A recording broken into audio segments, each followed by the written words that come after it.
When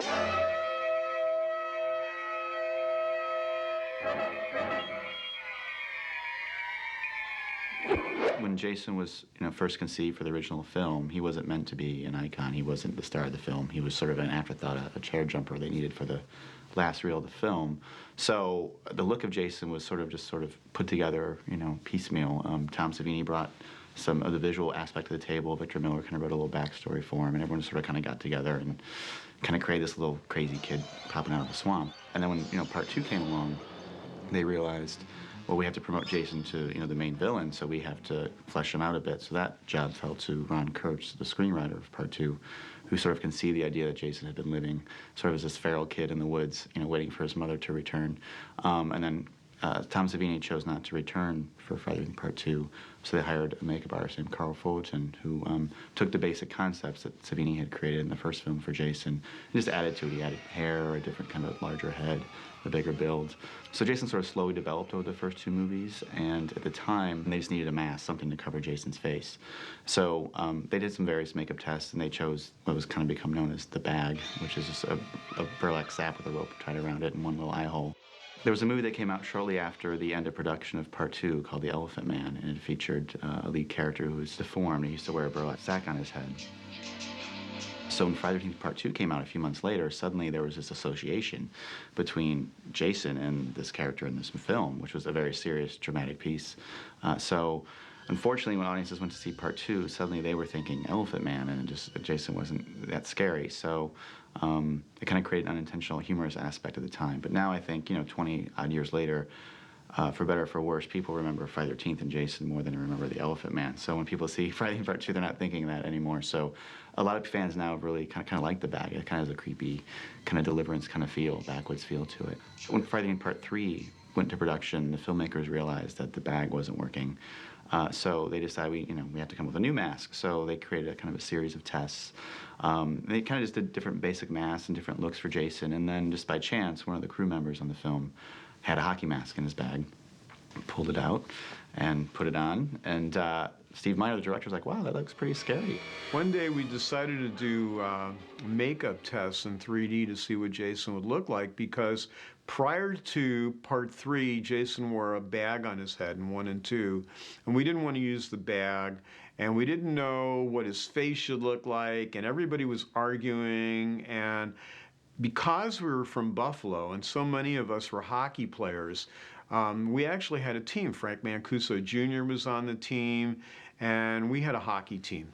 And I had my goalie mask with me that day, and I kiddingly said, put on the goalie mask, and then we won't have to worry about any makeup. The infamous mask, as we all know it. This mask, unfortunately, is not the original mask. It is a replica of the original mask. Story has it that the original mask was left on a pole outside Marty Becker's office, and it sat on a pole for about 10 years until it eventually wilted away in the sun. The story that I know is that the mask was originally designed by Stan Winston. And we all know Stan Winston, number of Oscars he won and all the wonderful work that he's done. The hockey mask is actually more than one mask. The original one was leather and fit Shelley fine. But the one for Jason, that particular leather mask when it was on was just too small, so we had to make a larger vacuform mask as a copy from it. It took multiple stages of building it up to get to that point. Many people may not know that the mask is actually made from clear plastic. And I did that because I didn't want the paint to chip off the front. And so I painted it from behind. And the outside, the little red pieces are red acetate that are glued on with super glue. At the end of the movie, of course, you get the axe in it. That particular head is a copy of Richard Brooker's real head, with the Jason makeup applied to it. And there's actually a 1/4-inch thick steel plug on the inside my hand fit into, because I'm actually puppeting that head when Dana hits it.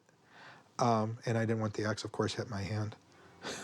All that's fake at the end. When the camera's over Richard's shoulder, shooting her come up and hit him in the head, and you see the axe hit him in the head. I'm below it with the hand and my hand inside the head, and when I get the hit, I have to flip the axe handle up. And then it's a quick cut to the front with Richard with the makeup on with the axe embedded in his head already. It's just a prop to us. I mean, he looked cool in it, and it was a cool idea, and it was a great way to hide the makeup until we really wanted to see it. Nobody knew it was going to become an icon. Who are you? Well, after part 3 had come out, the producers started noticing that Halloween, a lot of kids were buying hockey masks and wearing them as costumes. And so they kind of realized, hey, the hockey mask is really resonating with the fans and the culture. So when Friday the 13th, the final chapter, went in production the next year, there was no question they were going to use the hockey mask. So they actually went back to the same molds they used for part 3, and they created the same exact mask. They did hire a new stuntman, Ted White, to play Jason. So there's a slightly different look to him. I mean, the mask is the same, but because his head shape is slightly different and his body type, he has a slightly different look, but it's pretty close, but the mask is exactly the same. I think every film, the filmmaker tried to look at what had come before in terms of Jason's look. They wanted to do something new and different to give Jason, somewhat of a different appearance for the fans, but at the same time keep consistency.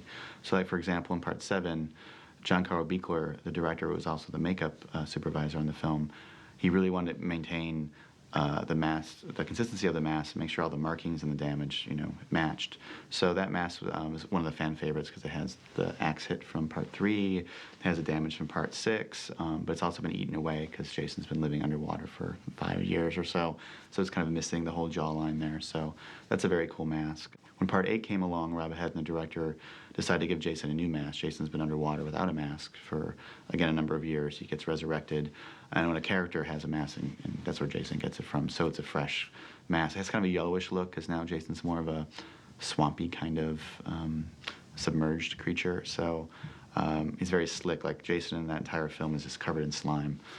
They used him up all the time, so he kind of looks like the Swamp Thing with a mask. At the end of part 8, Jason sort of gets toxic wasted to death. He gets melted, literally, and all that's left is kind of a mutated little mask. There was a sense of completion, so even if the series had not continued, the fact that Jason was truly killed for good and all that's left is kind of a little melted hockey mask sort of gave a little poetic feel to the series at that point, but of course it did go on.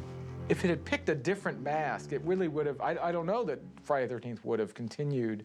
I mean, if they had chosen a Bozo mask, for example, which kind of would have been a little frightening, but it's kind of interesting to play that parallel universe game and go, what would have happened had that been the case? The hockey mask definitely has an element of strength to it I think a lot of the slasher villains didn't have. I mean, Michael Myers had a very sort of pasty, pale, ghostly, almost frail face. Freddy was burned, and he talked, a totally different kind of character, but Jason just had this machine-like qualities, almost like a slasher movie version of the Terminator. So I think what the hockey mask gave Jason was a sense of indestructibility to him.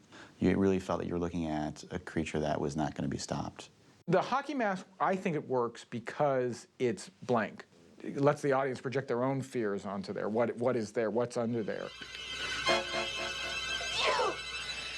I don't think even after this movie, the part 3, that the hockey mask had become an iconic symbol. It wasn't until it had appeared in numerous movies that I think people really made the association of where now if you say hockey mask, people say Jason Voorhees. Now he becomes this incredibly recognizable character. I mean, it's like Freddy's Freddy. You can't miss it. You can't mistake it. Jason's Jason now because of the mask. Once you see somebody with a mask on, you know who it's supposed to be.